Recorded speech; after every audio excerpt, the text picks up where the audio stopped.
to see them racing across the course here. But those who are also racing is the ladies.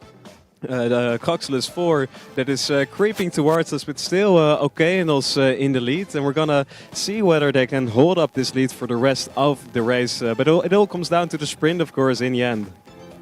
Yes, indeed. You sow the seeds at the start, but you only harvest them at the finish line, of course. So we will see if the Okeanos crew will be able to do that and see how they are finishing their race today. Yeah, so Okeanos is in lane 1. They're the closest towards the yeah, how do you call it? The tribune? The stands. The stands. Thank you so much, Mr. Stoneford, for enlightening me. Indeed, sir, from the stands, we can see that it's still Okeanos leading this race. As we said before, they have been doing pretty well over the season, so maybe they would have not liked to be in the B final right here. But taking home a win in the B final is always good. Would it not be for Argo in lane 4, who's trying to creep up with a pretty good sprint here? Yes, their stroke rate seems to be a little bit higher than the Okeanos crew, but I do not think it will be enough this time, as the Okeanos crew is a length ahead of the Argo crew. Yes, indeed, it is. Okeanos still ahead. They're headed towards the finish line. They're going to take home the win in this B final. And in the meantime, the A final has started. The A final of the men's Elite 8. Some extremely quick crews coming our direction here. I've got some images from the video committee. But Ty, do you have eyes on the race as well? We have the first crews coming into the approaching the 750 line. Very big strokes from these crews. A lot of splashing actually at what you see from North and Skadi. The umpire is actually going towards them, so there might be some issues ahead. But it looks like it's Laga. And it's the composite crew from Skull, Willem 3, Focus and Orca. Who are rowing with Orca blades that are ahead of the pack. And they are coming towards us very quickly.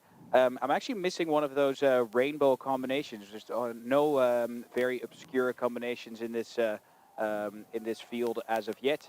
So Laga doing pretty well, but it's the well, the most rainbow of them all. It's Skull, Willem 3, Focus and Orca who are first to go through that 750 line. Maybe you can tell me a little bit about these rowers.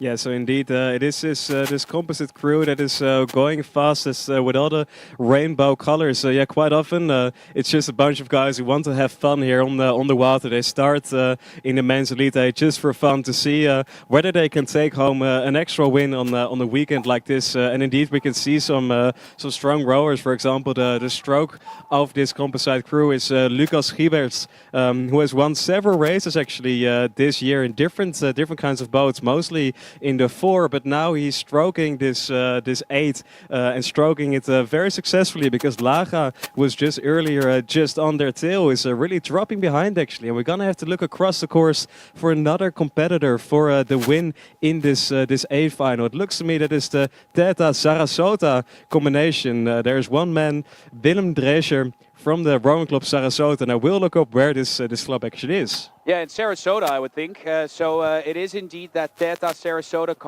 composite crew that is in lane 2. That is the only one getting close to that rainbow composition from Skull. And they are gaining a little bit, but we see both those crews moving out of the field with a lot of speed. And actually, as I said, they were gaining on them. I think that stroke seat from Skull overheard us, and he's really now putting up the pace. Like, they have really upped the ante here, and the boat speed is following precisely as they meant to do. Yeah, you can see him digging deep also there at the catch. He's really leaning into his oar, as we like to say. He's really diving into that catch, but with success, because he's still leading this race. But then we still have the Theta Sarasota combination, and this man, Willem Drescher, he comes all the way from Florida actually, and has stepped here in this boat with all men from Eindhoven and one Cox, one woman from Eindhoven as well. But still, the rainbow boat is leading this race.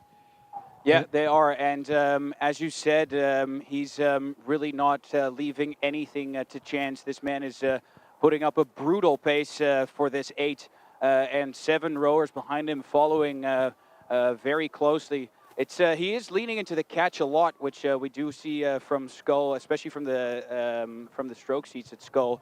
A bit of the show arm that they're doing at the catch, but it's not making him slow. So it is adding a little bit of length there, just. And with a speed like that, I wonder what times we're clocking now. We're clocking very competitive times, actually. So we're looking at the 1500 meters. So it's 4 minutes 17 seconds for the rainbow boat, as you should call it. And then the Terra Sarasota combination are just behind, just 6 seconds. They're in second place. So I think if they can get a very good push in here, they have a chance for first position. But it looks like the rainbow boat in the highest lane actually is going to take the win here. With some That would very be strong incredible rowers, if they did actually. that. We talked about the stroke seats for quite a while, but in the middle we've got Vincent de Vries and Robert Kooijman, both from Orca, who have taken the win in the men pair, actually, during the Northwave Regatta this season. So some very strong rowers there in the middle of the boat as well that are supporting the stroke seats. Yes, indeed. And when talking about these guys, Lucas Gibertse, Robert Skoeman, Vincent de Vries, Wester Ruppe, and also Stan Posma at C2, we will be seeing them again today because they are starting a mixed 8 and they're having their Almost final at the last finish strokes. here of this final A. It's definitely the rainbow combination with very synchronized rowing. They're passing over the finish line with multiple boat lengths ahead of the Tata combination with Sarasota. So a big win for them. So hands going in the water, some splashing there. Probably also to freshen up a bit after such a warm race with these temperatures. So well done for them. Yes, and freshening up, that's probably needed because, as I said, some of these rowers, 5 of these rowers, we will be seeing again today, 6:15 at the mixed 8.